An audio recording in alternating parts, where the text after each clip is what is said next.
ఓం నమో వెంకటేశాయ. అందరికీ నమస్కారం. మేము అలిపిరిమెట్ల మార్గం ద్వారా శ్రీ వెంకటేశ్వర స్వామిని దర్శించుకున్నాము. అలిపిరి నుంచి వెళ్ళే ప్రతి భక్తుడికి ఈ వీడియో తప్పకుండా ఉపయోగపడుతుంది.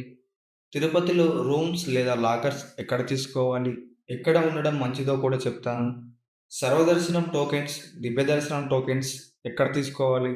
వాటి టైమింగ్స్ ఎలా ఉంటాయో కూడా క్లియర్‌గా చెప్తాను.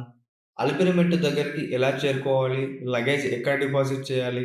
అన్నీ స్టెప్ బై స్టెప్ చూపిస్తాను. అలిపిరి మార్గంలో ఉన్న ఆలయాలు, మధ్యలో కనిపించే ప్రకృతి, జంతువుల అందమైన దృశ్యాలు కూడా మీకు చూపిస్తాను. తిరుమలపైకి వెళ్ళాక ఎక్కడ ఉండాలి? దర్శనం ముందు పాటించాల్సిన నియమాలేంటి? పూర్తి దర్శనం ఎలా చేయాలో కూడా వివరంగా చెప్తాను. ఫ్రీగా భోజనం ఎక్కడ దొరుకుతుంది? టైమింగ్స్ ఎలా ఉంటాయి? నా వ్యక్తిగత అనుభవం మరియు తక్కువ ఖర్చుతో చేసే పూర్తి ప్లాన్ కూడా మీకు చెప్తాను. కాబట్టి ఈ వీడియోను చివరి వరకు చూడండి. మీకు తప్పనిసరిగా ఉపయోగపడుతుంది.